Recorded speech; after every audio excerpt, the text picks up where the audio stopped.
Alors, bonjour à tous, bienvenue à cette formation sur les stratégies de sortie et mauvais dossiers de crédit. Donc, bienvenue à ce mercredi du 17 janvier 2004.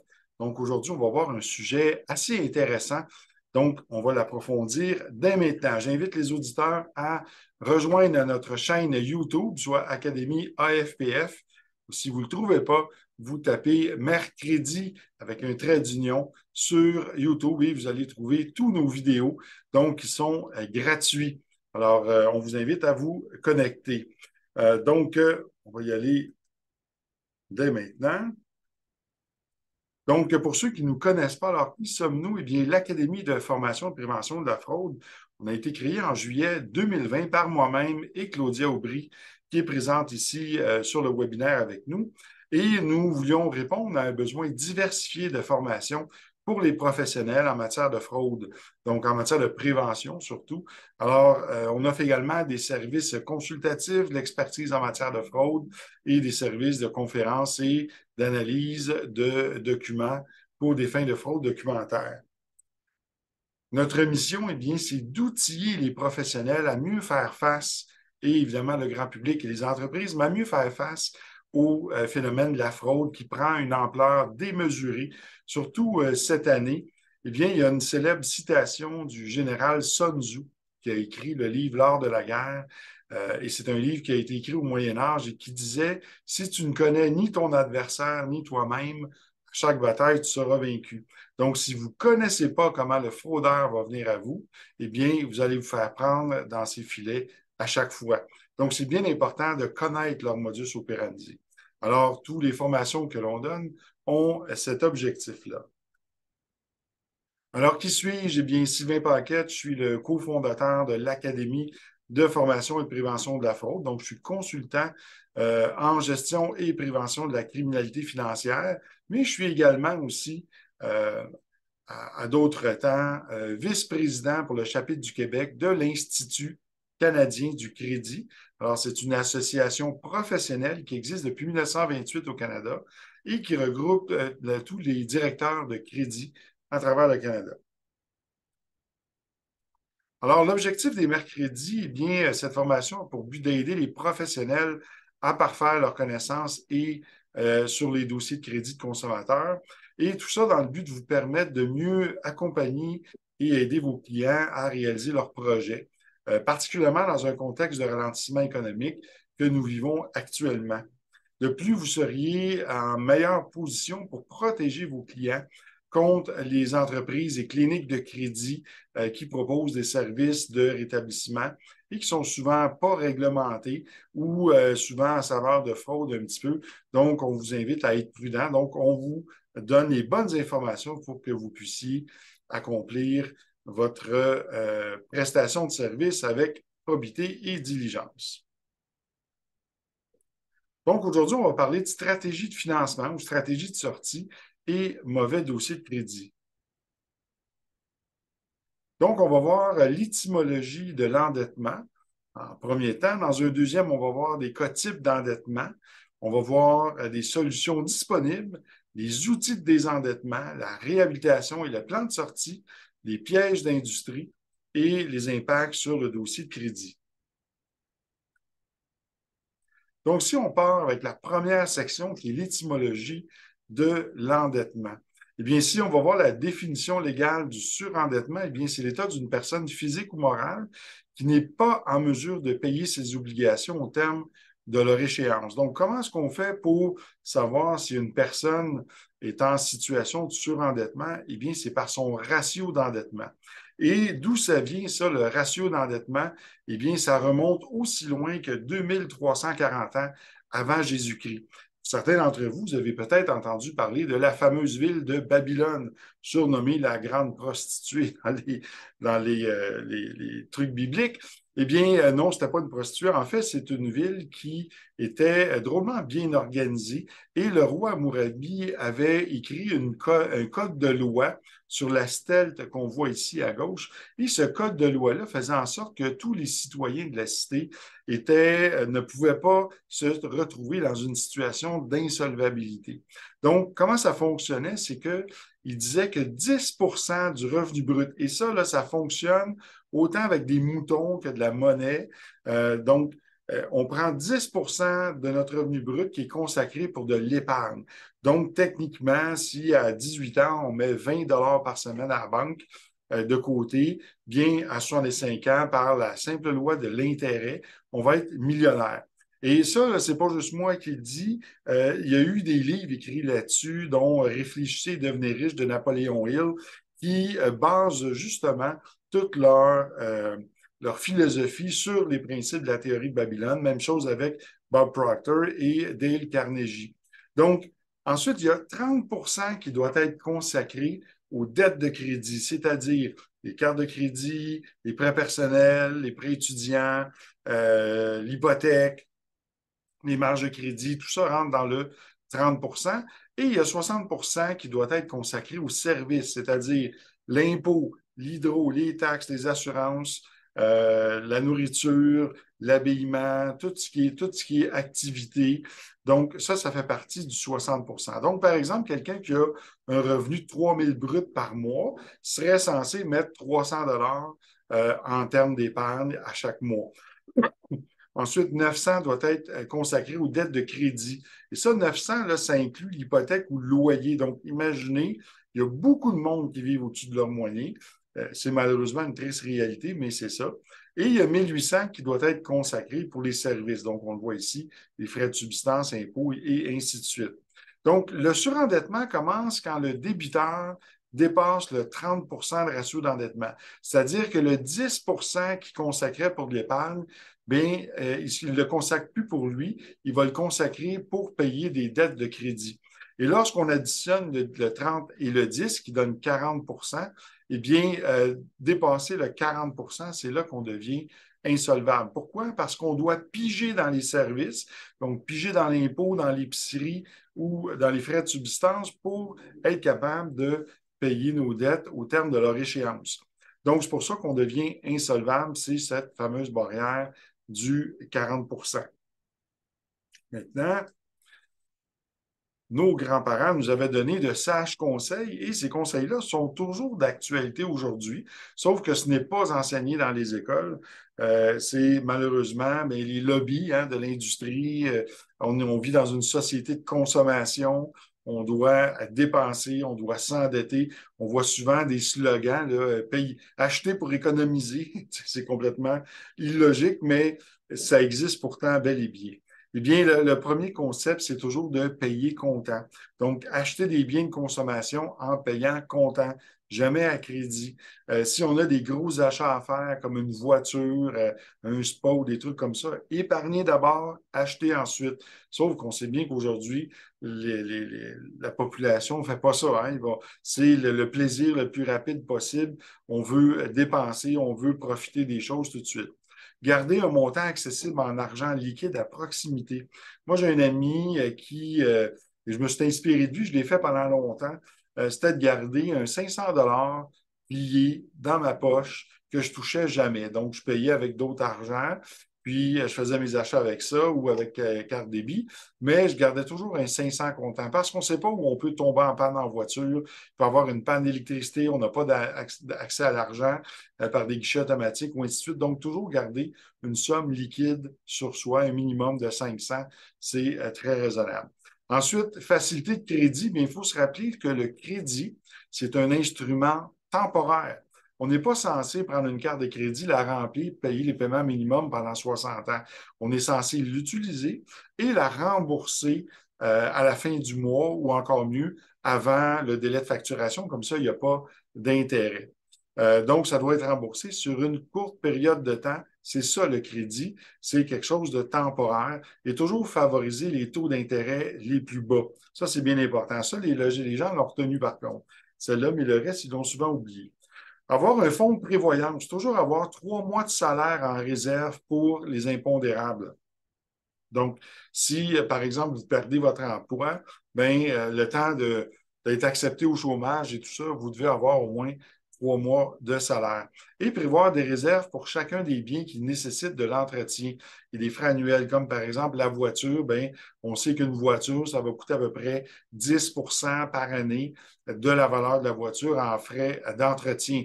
Bon, à moins que vous ayez acheté une Toyota, là, c'est un petit peu moins, mais généralement, c'est quand même assez réalisable là, de prévoir un 10 pour l'entretien, les frais, les pneus, les plaques, les assurances, ainsi de suite. Donc, nos grands-parents nous avaient donné de sages conseils qui étaient toujours payés comptant et c'est toujours d'actualité, cette façon de penser. Donc, dès qu'on dépasse 40 à 45 du ratio d'endettement, bien, le débiteur se retrouve dans une zone à risque très élevé. Par conséquent, au-delà de 45 de ratio d'endettement, le consommateur se retrouve dans une situation de faillite technique, c'est-à-dire qu'il n'a pas encore signé chez un syndic, mais il est en faillite. Et il devient donc insolvable. Et ça, même si son pointage de crédit est excellent. Parce que le pointage de crédit ne reflète pas la situation de solvabilité, mais il va référer plutôt un risque et va mesurer les habitudes de paiement d'un consommateur. Donc, on peut avoir un excellent pointage, mais être endetté jusque-là ou être insolvable. Donc, beaucoup de consommateurs vont se retourner souvent vers le crédit à haut risque ou les prêts sur salaire, les prêts hypothécaires privés, le microcrédit, en croyant s'en sortir, alors qu'en fait, ils vont s'enfoncer davantage. Donc, les consommateurs sont souvent dans le déni devant leur situation financière de surendettement et vont préférer faire l'autruche plutôt que de consulter un professionnel de l'insolvabilité ou un courtier hypothécaire. Donc, le courtier hypothécaire de demain devrait s'allier avec plusieurs intervenants pour aider son client. Ça, c'est l'avenir, savoir avec qui travailler. Et je vous ai mis une petite photo du Titanic pour rappeler la situation de certains débiteurs qui s'apparentent à la même situation que le Titanic. Donc, on va voir des cas types d'endettement. On va voir 4 cas que l'on voit le plus courant. Donc, le cas numéro 1, c'est quelqu'un qui a de l'équité et un bon dossier de crédit. Regardez bien ça. Donc, ici, on a une maison à Brossard, un bungalow. On a une évaluation municipale de 300 000. La juste valeur marchande de la propriété vaut 500 000 parce qu'évidemment, la valeur municipale ne reflète pas les valeurs du marché. La personne a une hypothèque de 200 000 et elle a 80 000 de dette.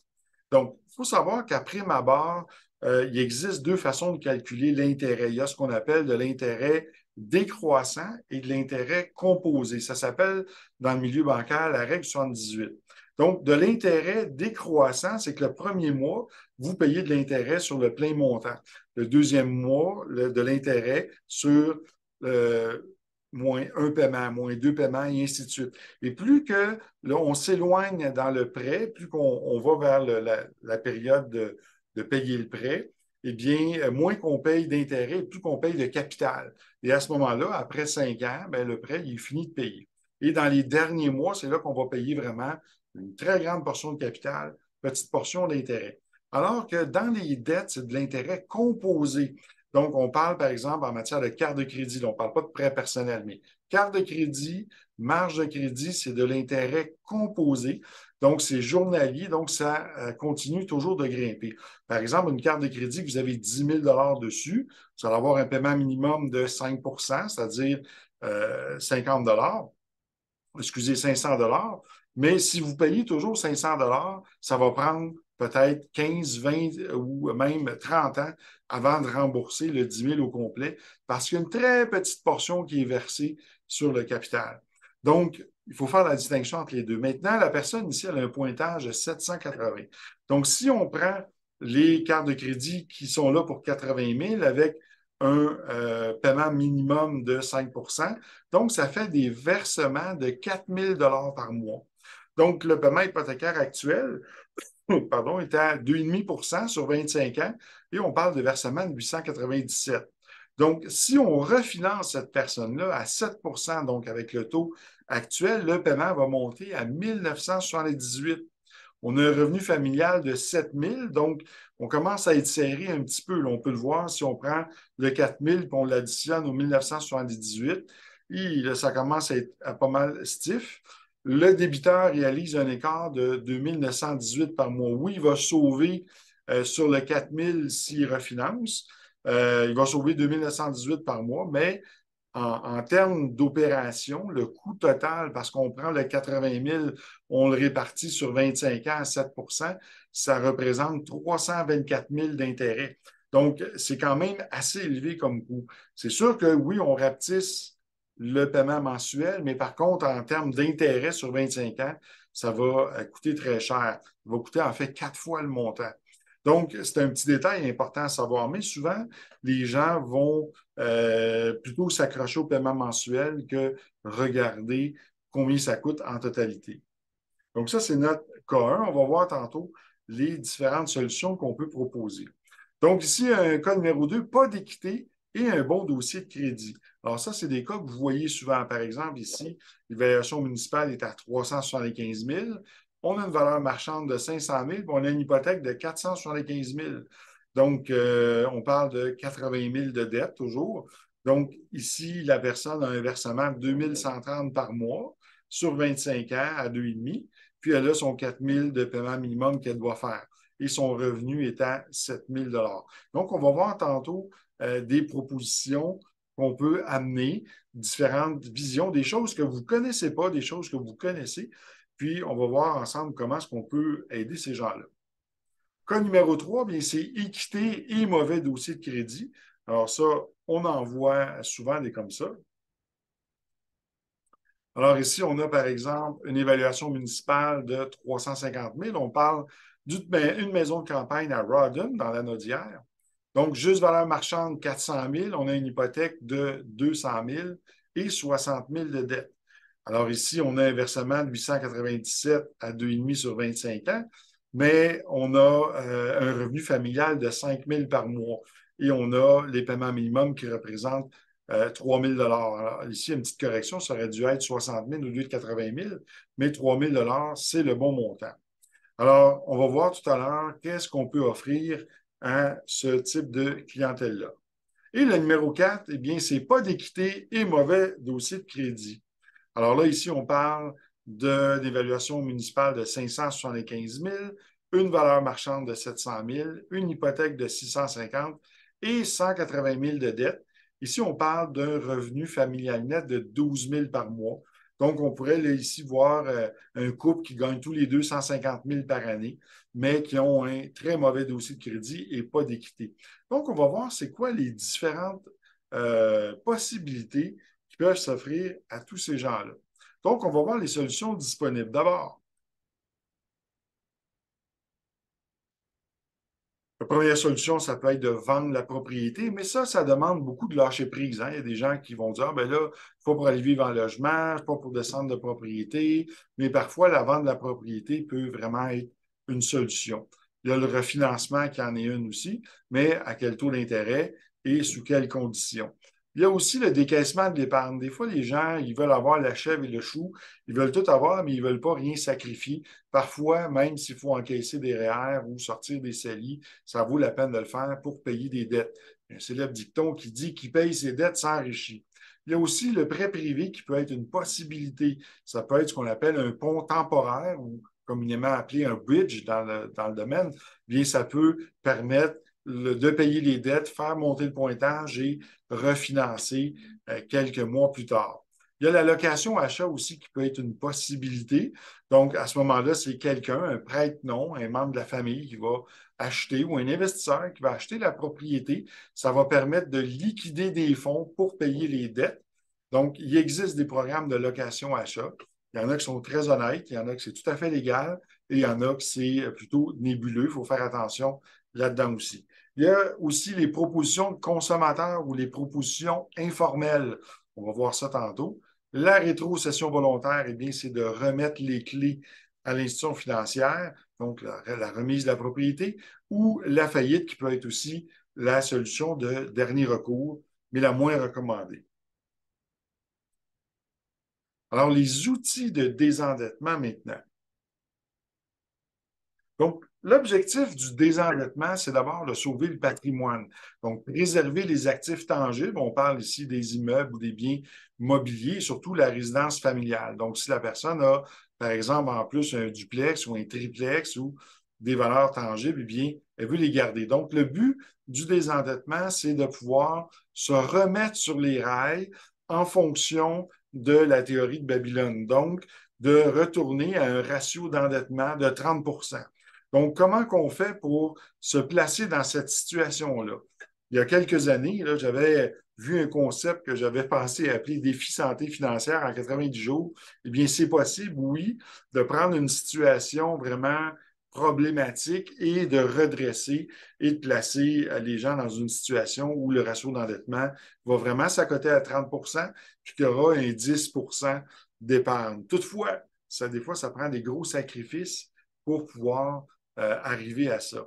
Donc, stabiliser le ratio d'endettement à moins de 30 pour atteindre une situation de solvabilité et de santé financière. Privilégier l'épargne, évidemment, avec l'aide d'un planificateur financier et vivre selon ses moyens et non en fonction de l'image qu'on veut projeter aux autres. Moi, je connais des gens là, qui gagnent 30 000 par année puis qui payent 1 500 de loyer par mois. Là. Ils n'ont pas les moyens, en fait, d'être à loyer, mais ils veulent un standing, ils veulent une image, ils veulent montrer qu'ils réussissent. Bien, notre pire ennemi, c'est souvent soi-même. Et la plus grande victoire qu'on peut remporter dans la vie, c'est la victoire sur nous-mêmes, sur notre ego, sur nos croyances, nos fausses croyances, nos idéologies. Bref, c'est un grand travail sur soi que ça demande pour arriver là. Donc, les ressources du professionnel. Aujourd'hui, le courtier hypothécaire, il doit avoir des ressources autour de lui pour être capable de bien conseiller son client puis l'aider. D'abord, avoir un avocat en référence avec qui travailler, un syndic autorisé en insolvabilité ou un commerçant de règlement de dette, un planificateur financier, une comptable fiscaliste, courtier immobilier, notaire, ce sont tous des professionnels qui est important d'avoir dans son réseau.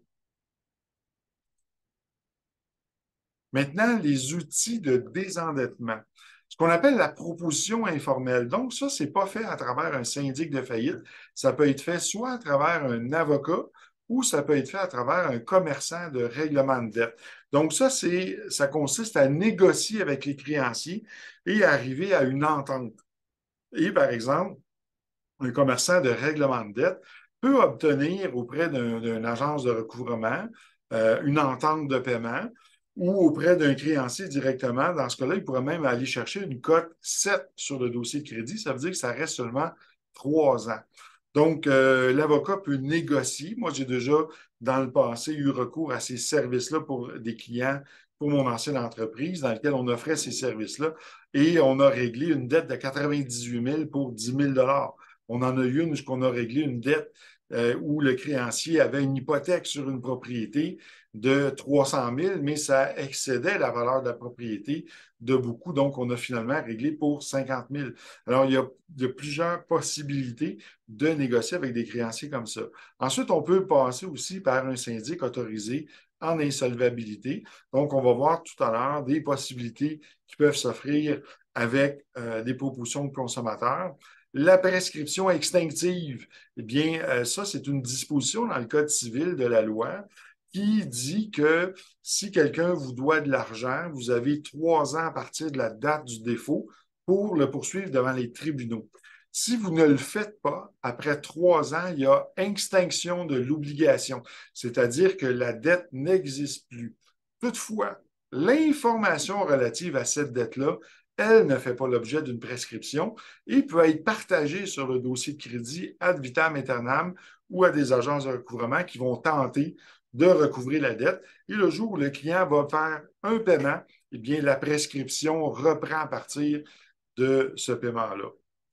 Donc, la prescription extinctive, en fait, ça va être utilisé dans des circonstances où la personne ne peut pas faire faillite maintenant, où c'est une question d'argent, il y a des délais et tout simplement va arrêter de payer ses créanciers et va espérer très fort que personne ne le poursuive.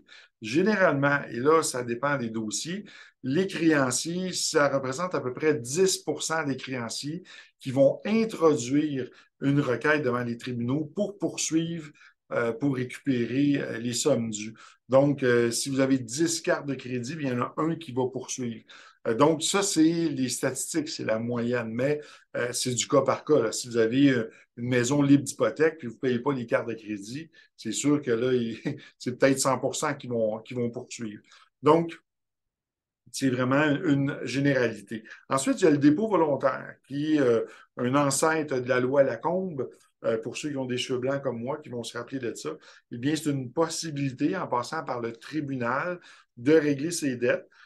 Généralement, on va régler les dettes à 100 du montant, moyennant un taux d'intérêt de 5 par année. Ça va durer 5 ans. Et le versement doit être fait à tous les semaines ou selon la période de paye ou parfois même par mois. Et c'est 30 qui représente la portion saisissable du revenu.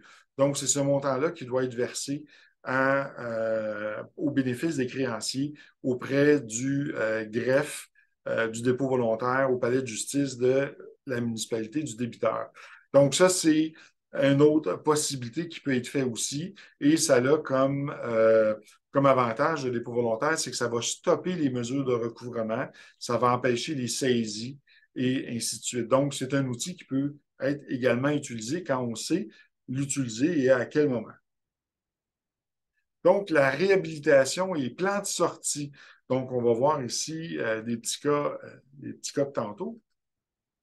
Donc, il y a des facteurs à déterminer pour avoir un plan de sortie. Donc, vous avez un client qui vient vous voir, il y a une situation problématique. Bien, combien ça va prendre de temps pour le remettre sur les rails et le rétablir? Est-ce qu'on a un plan de réhabilitation? Donc, qu'est-ce qu'on fait? Est-ce qu'on paye des dettes? Est-ce qu'on va négocier des dettes? Est-ce qu'on va avoir un plan pour réhabiliter le dossier de crédit, remonter le pointage, être capable de le prédire et dire, voici le plan sur 12 mois, vous allez passer, monsieur le client, de 580 à 690 de pointage. On va avoir réglé tous ces dettes-là. On va avoir fait ça. On va avoir fait, par exemple, une proposition de consommateur payable d'un coup, financée à travers un prêteur privé. Et là, je vous entends, là, ça l'a fait comme drôle dans votre tête. Vous allez dire, ah, qu'est-ce qu'il dit là? Qu'est-ce qu'il dit là? Et oui, c'est des choses qui se font. Parfois, les créanciers vont accepter un montant moindre si on fait une proposition de consommateur qui est administrée par un syndic. On fait une offre aux créanciers, on fait une offre d'un montant forfaitaire, c'est payable d'un coup, et on fait ça à travers un prêteur privé. Donc, s'il y a des quittés dans la maison, c'est une possibilité dans laquelle ça peut être fait. Et les créanciers aiment bien ça parce qu'ils sont payés tout de suite. Parce que généralement, quand un client fait une proposition de consommateur, les créanciers reçoivent ce qu'on appelle des dividendes, c'est-à-dire les montants auxquels ils ont droit une fois par année pendant 5 ans. Alors là, ils l'ont tout de suite, donc souvent, ils vont accepter un montant beaucoup plus bas. Ensuite, on va voir c'est quoi les moyens utilisés pour mettre en place ce plan-là et qui puisse être réalisable sur un court laps de temps. Donc, notre cas numéro 1, tout à l'heure, on a vu équité et bon dossier de crédit. Donc, notre client, on a une évaluation municipale de 300 000, juste valeur marchande 500. Il y a une hypothèque de 200 000.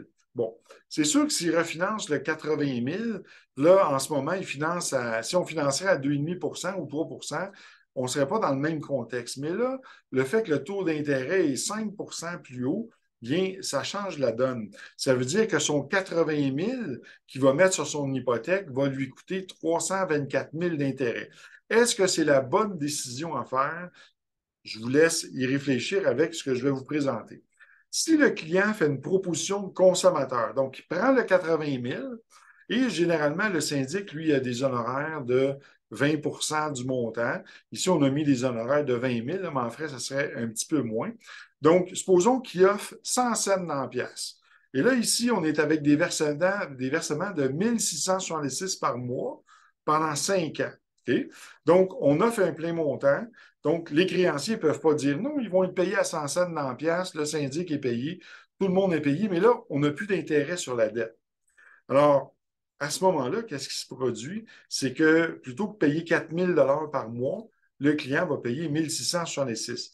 Mais attention, ici, comme on a beaucoup d'équité dans la maison, on a 300 000 d'équité, eh bien, en fait, juridiquement parlant, il n'y a pas 300 000 d'équité parce que si le syndic vendrait la maison sous une faillite, mais il la vendrait sans garantie légale, donc à 80 de sa valeur. Donc, l'équité ne se calcule pas à partir de 500 000, elle va se calculer beaucoup plus basse, donc à 80 de sa valeur.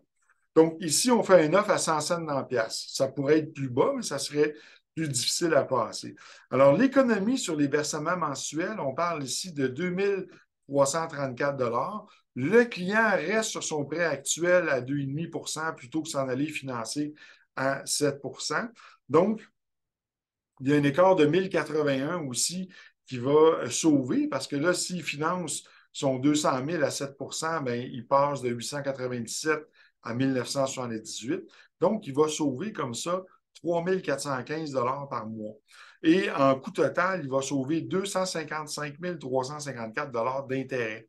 Alors, est-ce que ça vaut la peine de sacrifier le bon dossier de crédit pendant 5 ans, ensuite le rétablir? Puis, ben, là, c'est une question monétaire. Est-ce que le dossier de crédit, parce qu'une proposition, c'est temporaire dans une vie, ça ne va pas vous affecter pendant toute votre vie, ça va vous affecter pendant les 5 ans pour lesquels la personne est en proposition. Puis ensuite, ces 3 ans après, ça disparaît du dossier de crédit. Mais encore là, si la proposition est remboursée avant terme, genre après 1 an, bien, après 4 ans, tout va avoir disparu. Donc, il y a plein de possibilités intéressantes en regardant cette option-là. C'est pour ça que je vous dis, ça vaut la peine d'avoir dans nos amis un syndic autorisé en insolvabilité et travailler de pair avec des situations comme ça. Parce que ce client-là, vous allez lui faire sauver énormément d'argent et c'est vous qui allez refaire son refinancement. Et la proposition, là, il n'y a rien qui empêche qu'on peut tout de suite après quelques mois, faire un prêt privé de 80 000, payer la proposition, rétablir le crédit, puis 1 an plus tard, le refinancer dans le prêt B là, avec Banque Équitable ou Home Trust ou ainsi de suite. Donc, il y a plein de possibilités qui s'offrent à vous et à vos clients. Donc, ça, c'est un cas avec équité et bon dossier de crédit. Cas numéro 2. Donc, pas d'équité et bon dossier de crédit. Donc, encore là, on a vu qu'il y a une valeur marchande de 500 000. Il y a une hypothèque de 475 000, fait qu'il est hypothéqué au maximum. Et là, ici, on a toujours notre 80 000 de dette. Et là, regardez bien comment le portrait va changer. Donc, si on refinance, on ne peut pas refinancer puisque le dossier de crédit est trop mauvais. Mais on a un paiement de 2 130 par mois d'hypothèque à 2,5. Puis, on a les versements de 4 000 là, qui sont pour les dettes à crédit. Donc, ici, si on prend le 80 000 et comme il n'y a pas d'équité dans la propriété parce que le syndic va dire, ben la valeur marchande, c'est 500 000, je vais la vendre à 80 de la valeur, il n'y a pas d'équité. Donc, généralement, les dettes peuvent se régler pour environ 30 du montant. Donc, là, je vous dis, il faut tenir compte d'autres aspects là-dedans. Il y a la capacité de paiement, les revenus, il y a d'autres choses. Mais en moyenne, on peut régler pour à peu près 30 du montant. Donc, le 80 000 devient 24 000 avec une mensualité de 400 par mois. Donc là, le consommateur fait une économie de 3 600 par mois. Donc là, ça devient intéressant. Et le 24 000, encore là, une fois que tout est accepté, tout est passé, quelques mois plus tard, on peut faire un prêt privé en deuxième rang de 24 000, clairer tout de suite le syndic, donc payer la proposition. Et ensuite, on rétablit le crédit. Et tout ça là, peut se faire à l'intérieur d'un délai de 12 à 24 mois. Et là, on rétablit le crédit. Et ensuite, le client peut refinancer dans du B et dans certains cas, dans du A. Donc, vous voyez, il y a quand même des possibilités. Mais là, ici, là, refinancer, là, je le vois, on est surhypothéqué un peu. Ça serait peut-être trop tôt. Ça serait mieux de payer la proposition pendant 25 ans, excusez, pendant 5 ans, parce que l'idéal, c'est qu'il n'y a pas, il y a pas d'intérêt. Là.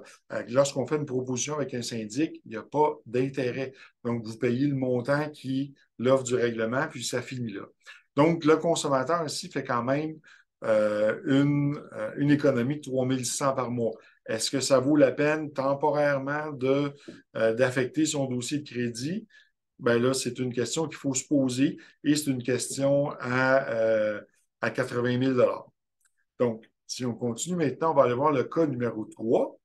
Donc, équité et mauvais dossier de crédit. Donc, justement, ici, notre cas avec le prêteur privé, ça peut s'appliquer très bien. Donc, on a une valeur marchande de 400 000, on a une hypothèque de 200 000, puis on a 60 000 de dette. Donc, le paiement minimum de 5 de 60 000, eh bien, c'est 3 000 par mois. Les paiements hypothécaires actuels sont à 897, on l'a vu tout à l'heure.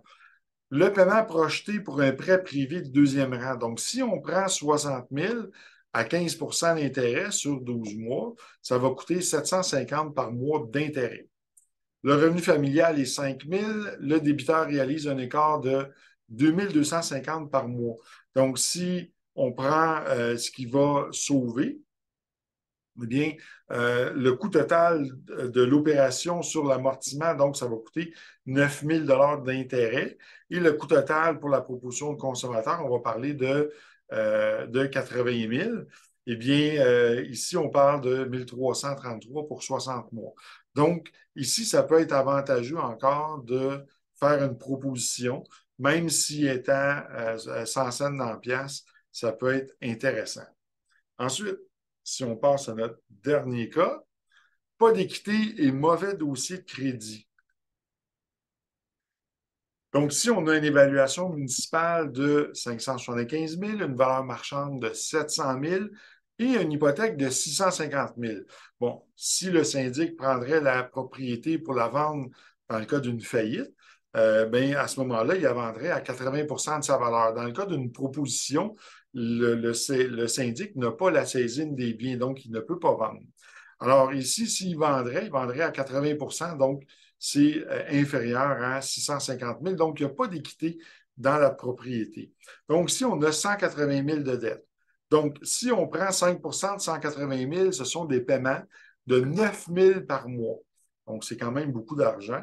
Le prêt hypothécaire est actuellement à 2,5 sur 25 ans avec des versements de 2 916. Et le revenu familial est 12 000 par mois. Donc, ils ont quand même un bon revenu.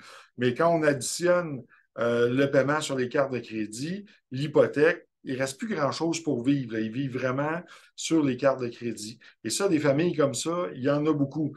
Justement, avec des belles maisons comme ça, là, des fois, vous pourriez rester surpris. Il ne faut pas toujours se fier aux apparences.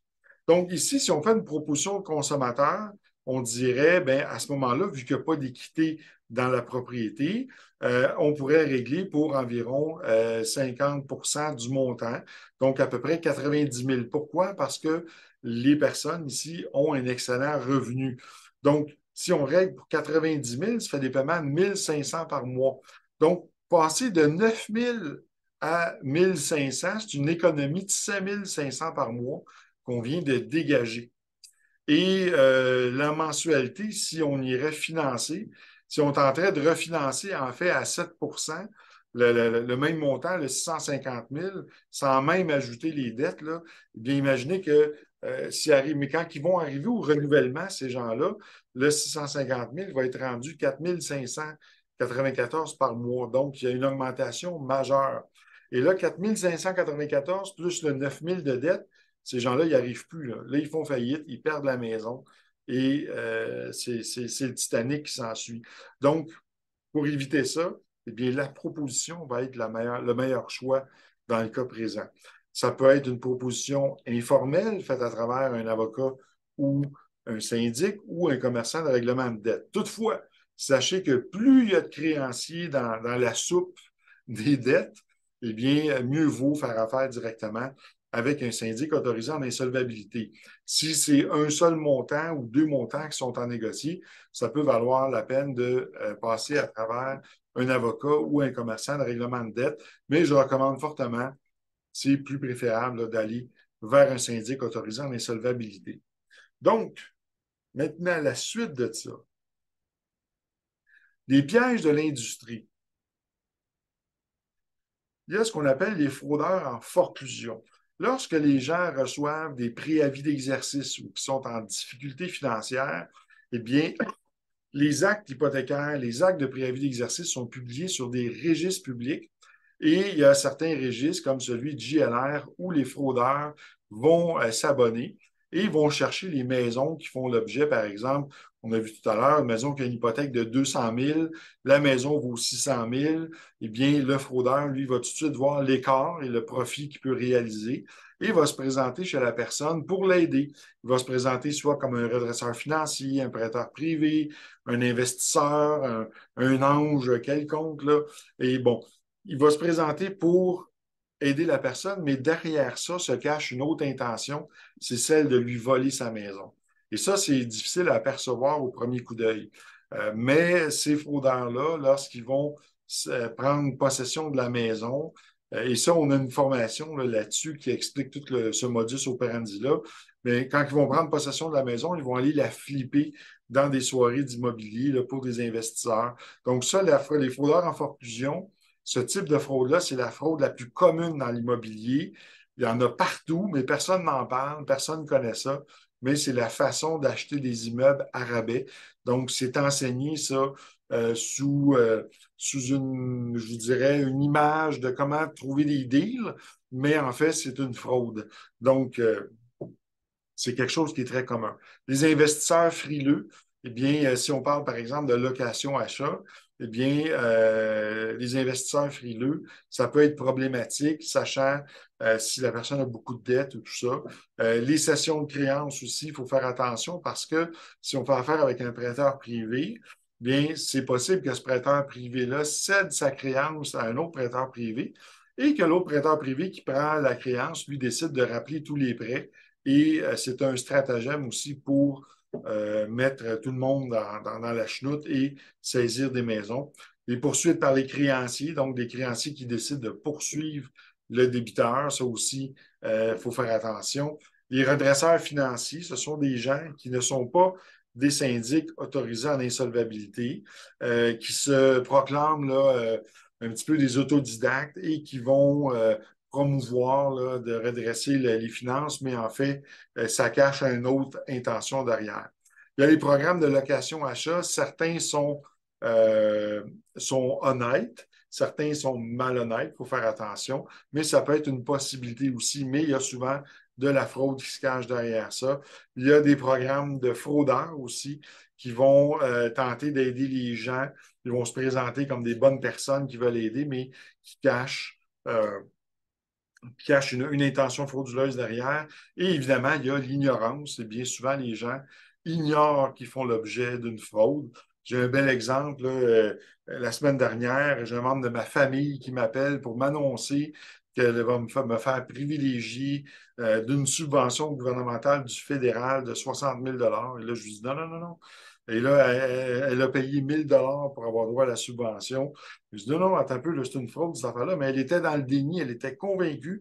Elle me contredisait, non, non, c'est pas de la fraude. Mais finalement, après y avoir expliqué comment tout ça marchait, elle a réalisé que c'était de la fraude. Donc, souvent, l'ignorance de comment fonctionne tout ce système-là, comment fonctionne la fraude, fait en sorte que les gens vont se faire prendre, surtout dans les fraudes en forclusion.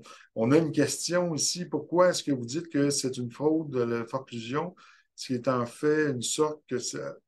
Qu'est-ce qui fait en sorte que c'est une fraude? En fait, c'est le fait de créer un faux défaut dans le prêt. C'est que les fraudeurs en forclusion vont se présenter chez les gens. Ils vont offrir un prêt privé en deuxième rang pour aider les gens. Donc, ça, jusque-là, c'est pas frauduleux. Où ce que ça devient frauduleux, c'est qu'ils vont manifestement créer une situation dans laquelle c'est un faux défaut. Comme par exemple, ils vont dire à la victime, ben, envoie-moi par poste daté là, tous tes chèques où la victime va envoyer des virements Interact puis ils ne seront jamais encaissés. Et qu'est-ce qui se produit? C'est qu'après 2 mois, là, le prêteur va envoyer un préavis d'exercice à la victime, puis il va lui dire, ben là, nous, on reprend ta maison. Oui, mais là, je veux te payer. Ah, ben, j'ai pas eu l'argent. Fait que moi, je reprends ta maison, le lien de confiance est brisé. Et là, ce que le fraudeur va faire, c'est qu'il va envoyer ce qu'on appelle communément une équipe de baseball qui va se présenter chez la victime et qui va lui dire, bon, là, tu as deux choix. Soit tu signes une dation en paiement, puis on te laisse 2 mois pour déménager, ou on arrive ici avec les huissiers dans 2 semaines, puis tout est dehors, là, tout est gainé, puis tes meubles vont être sur le terrain dehors. Alors, les gens sont envahis par la honte, ils ont peur, fait qu'est-ce qu'ils vont faire? Ils vont signer la dation en paiement. Donc là, à ce moment-là, le fraudeur, lui, qu'est-ce qu'il fait? Il va dire à la victime, ben, continue à payer ta première hypothèque, là, puis nous autres, on va reprendre la maison. Donc, ils vont flipper la maison va être vendue, puis c'est comme ça qu'ils font. Et ça se fait là, pour des tours à bureaux, des immeubles commerciaux, des projets immobiliers. Il y a plein de situations où on voit ça. Il y a quelqu'un qui nous dit offrir d'acheter la maison à rabais, est-ce que c'est de la fraude? Une offre d'achat en bonne et due forme seulement à rabais. Bien, quand il y a de la fraude, là, pour vraiment désigner ce qui fait la distinction avec une fraude, c'est lorsque le consentement de la personne a été vicié par des moyens frauduleux, tels les subterfuges, la fausse représentation, des moyens dolosifs.